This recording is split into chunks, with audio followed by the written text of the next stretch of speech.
అంతర్జాతీయ ఖ్యాతి గాంచబోతా ఉంది. అంటే అంతర్జాతీయ ఖ్యాతి గాంచబోతా ఉందంటే ప్రపంచం దృష్టి మొత్తం హైదరాబాద్ నగరం మీద వస్తుంది. మరి అటువంటి పరిస్థితుల్లో హైదరాబాదు విషయంలో దానికి జరుగుతున్న భవిష్యత్తు ప్రమాదాలని కూడా ప్రభుత్వాలు పట్టించుకోవాలి. ఏ గవర్నమెంట్ ఉన్నా తప్పదు. ఇది గతంలో ఉన్న గవర్నమెంట్ అదే మాట చెప్పింది, నిర్దాక్షిణ్యంగా కూల్చివేస్తామని. వాళ్ళ గవర్నమెంట్ పోయింది కాబట్టి వాళ్ళు ఇవాళ ఏదో రాజకీయ డ్రామా చేస్తున్నారు. ఇవాళున్న గవర్నమెంట్ కూడా పేదల మీద వ్యతిరేకత కాదు, లేకపోతే భవనాల మీద వ్యతిరేకత కాదు, హైదరాబాదు నగర రక్షణ కోసం జరుగుతూ ఉంది. ఒక చిన్న పాయింట్ చెప్తాను నేను శ్రీకాంత్ గారు. ప్రధానంగా మొన్న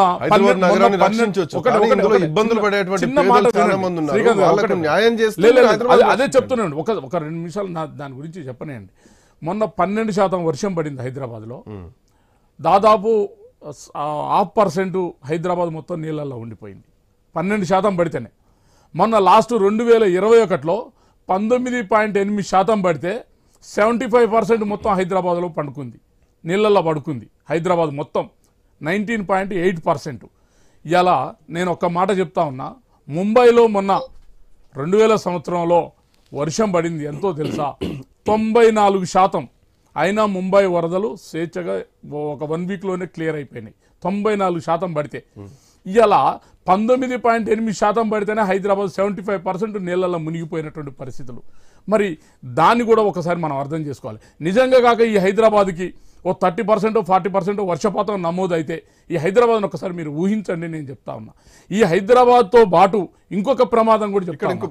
నష్టపోతున్న ప్రమాదంలో నష్టపోతున్న ప్రజలు ఎవరు?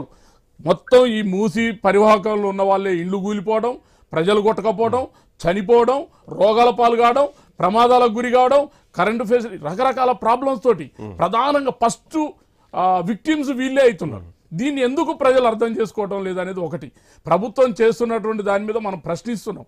చాలా ప్రతిపక్షాలు 100 మాటలు మాట్లాడుతూ ఉన్నాయి. మాట్లాడుతున్నప్పుడు ఒకటి మాత్రం ఆలోచించాల్సింది ఏంటంటే, ఏది జరిగినా 10 అంతస్తుల బిల్డింగ్లు ఉన్నవానికి ప్రమాదం లేదు, 100 అంతస్తుల బిల్డింగ్లు ఉన్నవానికి ప్రమాదం లేదు. కానీ చెరువు పక్కన, కాలువ పక్కన నివాసం వాళ్ళకు నష్టం జరుగుతుంది. ప్రజల్ని అక్రమదారులుగా చిత్రీకరిస్తున్నారు, ప్రజల్ని అక్రమదారులుగా చిత్రీకరిస్తున్నారు. ఇలా పోతుంది గుడిసే. పర్మిషన్ ఇచ్చిన ప్రభుత్వాలను, పర్మిషన్ ఇచ్చిన అధికారులను అక్రమదారులుగా. ఒకటి వినండి, మా ముఖ్యమంత్రి గారు ఏమంటారంటే, ఇప్పుడే మనం చూసినాం నేపాల్ వరద బీభత్సంలో ఇప్పటికే 300 మంది దాటిరు ప్రమాదం. మొన్న వయనాడులో కూడా దాదాపు 200-300 మంది చనిపోయినరు, ఇండ్లు మొత్తం కొట్టకపోయినాయి.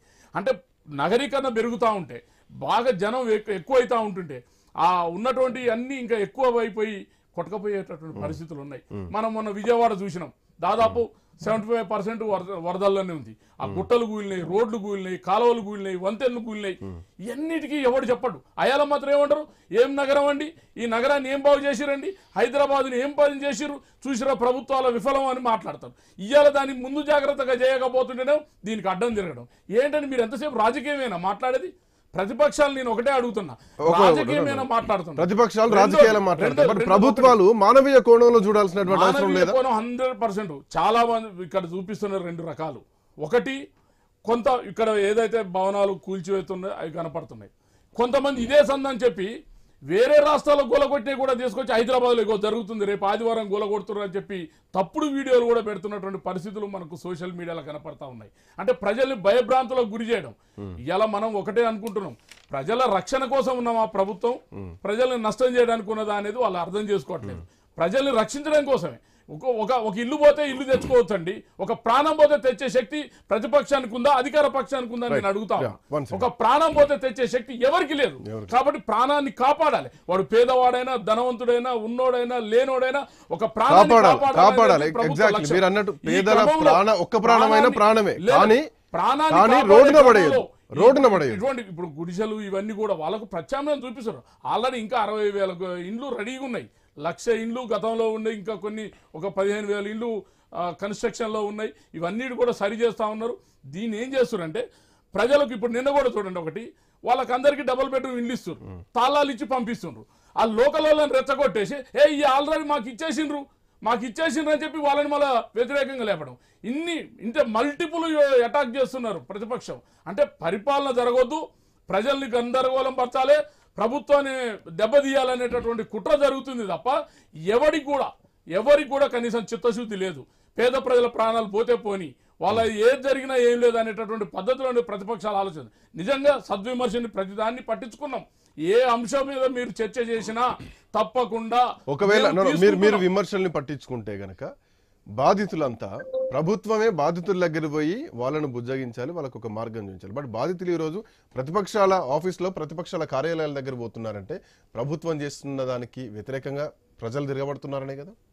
ఒక్కటి చెప్పనండి, ప్రజలు తిరగబడ్డారు. బాధితులను అయితే మనం తప్పట్లేం కదా. ప్రజల్ని భయాందోళనకు గురి చేసి మీరు మా ఆఫీస్కి రాని, మా ఆఫీస్కి ఎవరు గురి రండి, చేస్తున్నారు? మా నెంబర్ అర్ధరాత్రి వాళ్ళు- బుల్డోజర్లు పోతే ప్రజల్ని అన్ని- భయభ్రాంతలకు అది గురి తప్పు చేసేది అండి. ఎవరు? అర్ధరాత్రి బుల్డోజర్ కాదు. సో ఇప్పుడు వీళ్ళంతా దానికి ఒక దేనికి కామన్ ఒకటి- మ్యాన్ ఒకటి చూడండి. ముఖ్యమంత్రిని కలిసే లేదు, పరిస్థితి ఉండదు. శ్రీకాంత్ సో గారు ప్రతిపక్షాలను కలవడానికి ఒకటి పోతున్నారు. ఏమైనా వాళ్ళకు కానీ లీగల్ గా ఇప్పుడు డబ్బులు ఉన్నోళ్ళు రామారావు రంగనాథ్ గారు గారు చాలా స్పష్టంగా చెప్పిండు. ధనవంతులు మీకు ఎటువంటి పరిస్థితుల్లో హైడ్రా లీగల్ గా ఆఫీసుకు రండి నోటీసులు అని కూడా పంపించుకుంటున్నారు. చెప్పిండు. మీకు మధ్యతరగతి అనుమానాలు వాళ్లకు ఉంటే నివృత్తి కనీసం చేస్తామని లీగల్ నోటీసులు ఇచ్చుకునేటువంటి వ్యవస్థ కూడా వాళ్ళకి తెలియదు. అందరికీ ఉన్నాయి, లీగల్ నోటీస్ ఇస్తున్నారు. మొన్న ఈటల రాజేందర్ గారిది నేనే తీసి చూపించిన. అందరికి నోటీసులు పంపిస్తున్నారండి. నోటీసులు దేనికి పంపిస్తున్నారు? చర్చించడానికి కోసమే కదా నోటీసులు పంపించేది. ఆ విషయాన్ని ఎందుకు అర్థం చేసుకోవట్లేదు? నోటీసు లేకుండా ఉట్టిగా కూల్చడానికి మానవతా హృదయం లేదా? నోటీసులు వేరు, కానీ స్టే తెచ్చుకునే టైం కూడా లేదు. మిగతా వాళ్ళకి ఒక న్యాయం, పేదలకు ఒక లేదు, న్యాయం. ఒకటి చెప్తా స్టే వినండి. తెచ్చుకోవడానికి మొన్న టైం ఒక ఉండదు ఎగ్జాంపుల్ కదా. చెప్తా చూడండి. ఒక హాస్పిటల్ ఉంది. నిన్న కోర్టు చెప్పిన మాట, చిన్న హైకోర్టు example చెప్పిన చెప్తా మాట, వినండి. ప్రివెన్షన్ నోటీస్ వేరు, ఫైనల్ నోటీస్ లేదు, వేరు. లేదు, ఫైనల్ ఒక నోటీస్ చిన్న విషయం పోయిందా? చెప్తా వినండి. ఇది కోర్టు అడిగిన ప్రశ్న. ఫైనల్ నోటీస్ పోయిందా? ఒక చిన్న ఫైనల్ విషయం. నోటీస్ లేదు, ప్రివెన్షన్ నోటీస్ ఇచ్చి శ్రీకాంత్ గారు ఒక మాట చెప్తా వినండి. మొన్న ఒక హాస్పిటల్, దానికి ఆల్రెడీ 3 సార్లు పర్మిషన్ రద్దు చేసిండ్రు.